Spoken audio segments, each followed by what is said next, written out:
Assalamualaikum warahmatullahi wabarakatuh. Kenalkan, nama saya Sekar Ayudianti, NIM 18042019, mata kuliah Administrasi Kepegawaian.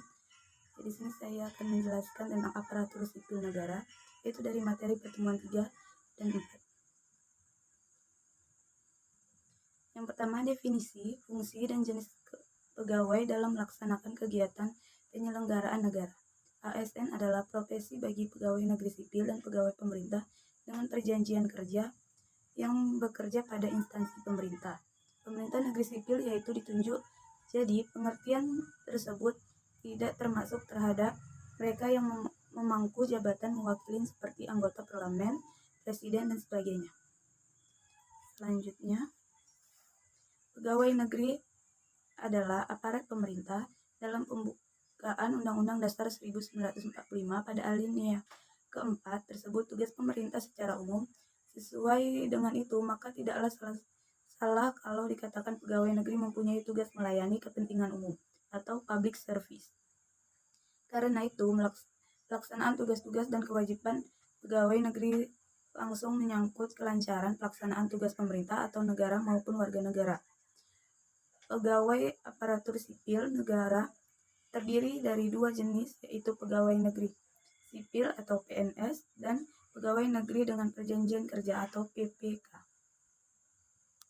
Selanjutnya, dalam pasal 11 Undang-Undang Nomor 5 Tahun 2014 tentang aparatur sipil negara menyatakan bahwa pengawasan aparatur sipil bertugas yang pertama melaksanakan kebijakan publik yang dibuat oleh pejabat pembina kepegawaian sesuai dengan ketentuan peraturan perundang-undangan.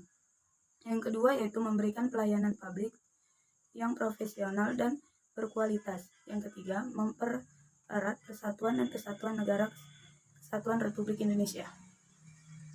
Selanjutnya, yaitu tentang sistem kepegawaian Indonesia. Sistem kepegawaian di Indonesia mengacu pada Undang-Undang Nomor 5 Tahun 2014 tentang aparatur sipil negara atau ASN yang merupakan perubahan atas Undang-Undang Nomor 43 Tahun 1999 tentang pokok-pokok kepegawaian. Undang-Undang Nomor 43 Tahun 1999 merupakan penyempurnaan atau perubahan dari Undang-Undang Nomor 8 Tahun 1974. Sesuai dengan Undang-Undang Nomor 3 Tahun 2004 tentang pemerintah daerah, sistem kepegawaian yang dianut dalam pemerintah daerah adalah integrated system. Sistem kepegawaian Indonesia itu mempunyai penegasan dalam rangka pelaksanaan cita-cita bangsa dan mewujudkan pembukaan Undang-Undang Negara Republik Indonesia tahun 1945 dan juga untuk melaksanakan manajemen aparatur sipil negara yang berkompetensi, berkualifikasi, yang dimiliki calon dalam rekrutmen, pengangkatan, penempatan, dan promosi pada jabatan sejalan dengan tata kelola pemerintah yang baik. Selanjutnya, jenis ASN. ASN terdiri dari dua kategori yaitu PNS dan PPPK. 1. PNS adalah warga negara Indonesia yang memenuhi syarat tertentu diangkat sebagai pegawai ASN secara tetap oleh pejabat pembina kepegawaian untuk menduduki jabatan pembina kepegawaian untuk menduduki jabatan pemerintah. Yang kedua, yaitu pegawai pemerintah dengan perjanjian kerja yang selanjutnya disingkat PPPK, adalah warga negara Indonesia yang memenuhi syarat tertentu yang diangkat waktu tertentu dalam rangka melaksanakan tugas pemerintah. Selanjutnya, yaitu tugas dan fungsi aparatur negara. Sesuai dengan Peraturan Kepala BKN Nomor 19 Tahun 2014 tentang organisasi dan tata kerja Badan Kepegawaian Negara, Pusat Pengembangan ASN BKN mempunyai tugas pokok dan fungsi sebagai berikut.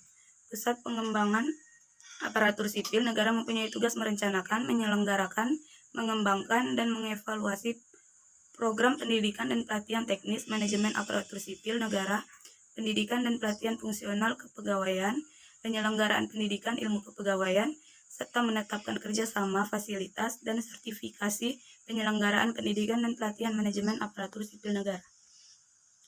Yang selanjutnya, dalam pelaksanaan Pusbangpek, ASN BKN menyelenggarakan fungsi sebagai berikut. Yang pertama yaitu penyusunan rencana dan program pendidikan dan pelatihan pemerintah, pendidikan dan pelatihan teknis manajemen aparatur sipil negara. Yang kedua, penyusunan rencana dan program pendidikan dan pelatihan pejabatan bagi pegawai negeri sipil di lingkungan BKN. Yang ketiga, penyusunan rencana dan program pengembangan kurikulum, silabus, modul, bahan ajar, dan metode pendidikan dan pelatihan teknis manajemen ASN. Yang keempat itu pelaksanaan pendidikan dan pelatihan kepemimpinan, pendidikan dan pelatihan teknis manajemen aparatur sipil negara. Yang kelima yaitu pelaksanaan pendidikan dan pelatihan pejabat bagi calon pegawai negeri sipil di lingkungan BKN.